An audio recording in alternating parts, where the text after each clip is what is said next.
How did David Foster Wallace feel about Hunter S. Thompson? Well, today we are going to hear Wallace talk at length on Thompson, and then you and I are going to have a discussion about Wallace's polarizing view because we got some writer beef today, everybody. And Wallace made these comments while Thompson was still alive. And if we want to talk about the ontology of phenomenology here on YouTube, you are truly not in Dasein until you have subscribed to this channel, which is the headquarters of everything related to David Foster Wallace here on YouTube. And if you guys want more videos on Wallace, go check out the playlist below and let's hop into the quote. For complicated reasons I won't bore you with, I'm not very interested in Hunter S. Thompson. In brief, he seems to me to be far more interested in developing himself as a charismatic persona and as a heroic symbol of decadent nihilism and rage than he is in writing honest or powerful nonfiction. His book on the Hells Angels is an exception, but most of his work bores me. It seems naive and narcissistic.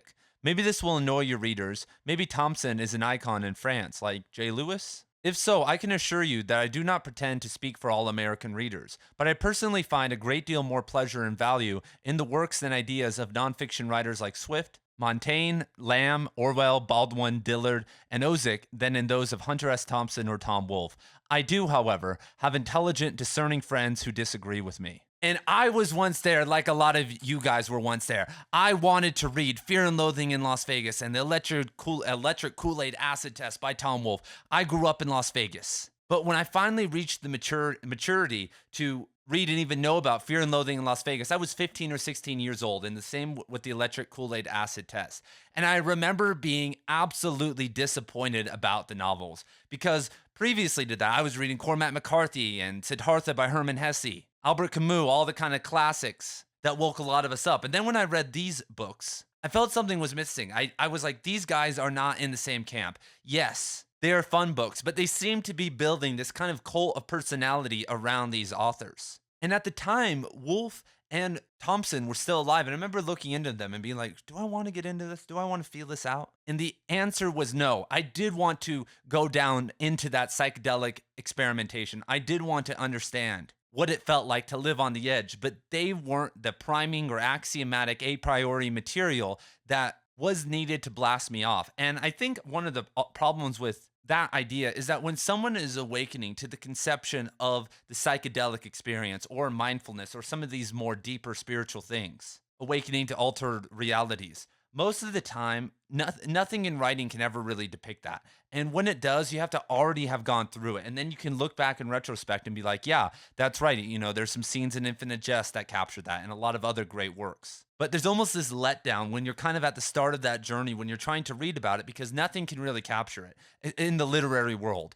But, you know, with something like music, if you go listen to Led Zeppelin's How the West Is Won live album, and you're in an altered state, you can just get taken immediately and you understand.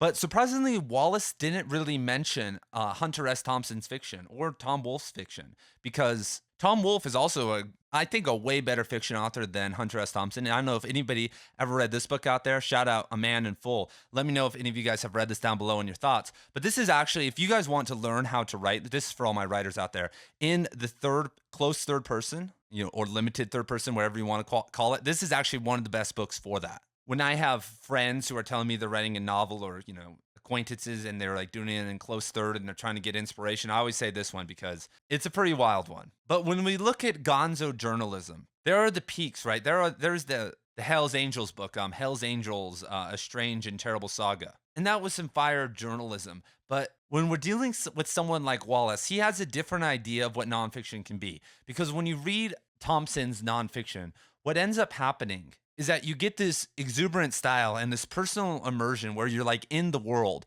But then when you're done, I've always felt like he almost reduces these big ideas and these complex topics that actually require some brain power and some analysis to kind of break apart for his own kind of fun and adventures, to kind of build this personality and persona of himself. And part of that has to do with that he doesn't care. He's the cool guy who drinks and smokes and is fine with everyone. And so he's not really branching out or doing some of these deep commentaries, which of course is fine. But when you look at a career that spans over 4 decades, you expect some of that. And when it doesn't come, things start to feel a little bit repetitive, and you kind of get this illusion of depth through the style. Because what does it mean to be morally bankrupt? What does it mean to be a part of this kind of degrading culture? And we've now reached a point in journalism where it's absolutely terrible, whether you're on the left or the right, and everything is too opinionated. People can't be journalists without making it about all these other things. But great authors can, do both things at a high level, keep a high level of style and immersion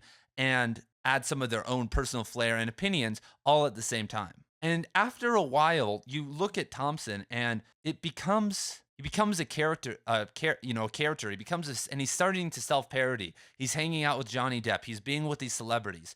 And that's something that you never necessarily want to become. But I'm a little bit torn on this. And this is where I actually feel like Thompson has something to teach us, is that in 2024, where fiction is slowly dying, the hardest thing that we can make people, the hardest task we have as authors is to make people care. And we want the publishing houses to make it, do it for us. But unless you get really lucky, you're not going to get some team that's going to create this massive frenzy over your book. Unless you get really lucky and your book gets turned into a movie or a TV show or something like that, most likely nothing major is going to happen. But what if you made something major happen? What if you became a character and kind of went full WWE? We haven't necessarily seen this from too many proficient authors in like the last 10 or 15 years. And I understand that it's kind of antithetical to the author, especially like an author's persona that's very good when you look at Wallace or William T. Volman or even Pynchon or like a lot of the guys that are still living, Don DeLillo, even though he's kind of fallen off. Even guys like Neil Stephenson, like anybody you want to talk about that's still even young, under 50 years old, most of the time they're not these dynamic individuals who are trying to turn the attention onto themselves. And when they are like very eloquent and very worldly guys like George Saunders, the short story author, they've most of the time been compromised by politics. They are too afraid to say something. And that's another problem that's happening, is that, a lot of times authors are shy, introverted, don't really care. And the other side is that you can't say anything anymore. You can't be a Hunter S. Thompson anymore, or you're going to have a slew of allegations coming your way. And Wallace was somewhat masterful on the other side. I mean, Wallace got this major push. Same with guys like Cormac McCarthy. A lot of the guys on this program that we talk about never actually had to market themselves or grind, because they got the big break. They got we're going to push this and put this in every single magazine, put this in Esquire and everything else. And we're going to print 200,000 copies so that we can guarantee we can sell them all. And so maybe it's a little bit uppity of them to be looking down on people who have to do that and be like, why would you do that? Well, it's because he becomes a recognizable figure. It's why people still talk about him and think about him today. That's why, Tom Wolfe isn't necessarily as big of an author as Hunter S. Thompson, even though they have somewhat of a similar story in terms of being these journalistic fiction writers. Even though I think Wolfe is better in both areas because he never had that major persona. He did have one. Don't get me wrong, there are wild stories about Tom Wolfe. But now we know in 2024 about like branding and about having certain things, and like Hunter S. Thompson's glasses and like what you saw when he clicked on the thumbnail, him with the cigarette or him with the drink in his hand.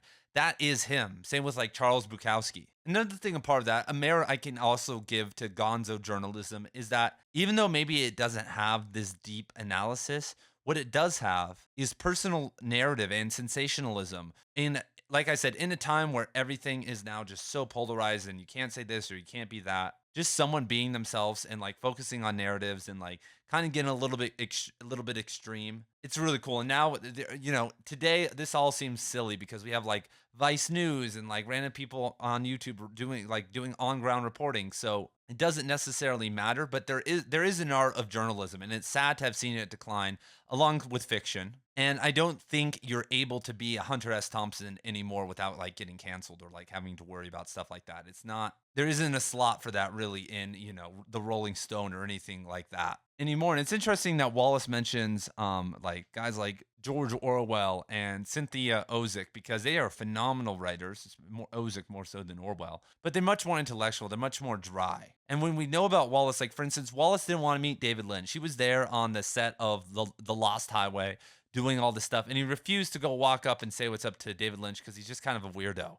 Like he doesn't want to interact because he feels like he's being voyeuristic and like taking over this guy's set. That's weird to me. How would Hunter S. Thompson have reacted if he was on a set of a David Lynch movie? He would have probably been thrown out because he would have been like, damn, give me some answers, bro. Stop sitting and acting like you're a meditator when you're puffing on chain smoking cigs all day. Like, calm down. You're wearing a suit you're chain smoking cigs and you go into a room and meditate. I need a little bit more than what you're giving me with these vague ass answers. And then, Thompson would weasel his way in and be partying with David, with his third or fourth wife or whatever number he was on back in the 90s. And it would have been great. We wouldn't have got the analysis of Blue Velvet and The Lost Highway and all the other good stuff in regards to David Lynch unless David Foster Wallace did it. But there's two differing styles, and both have their place in my heart. And so, David Foster Wallace, I kind of disagree with you.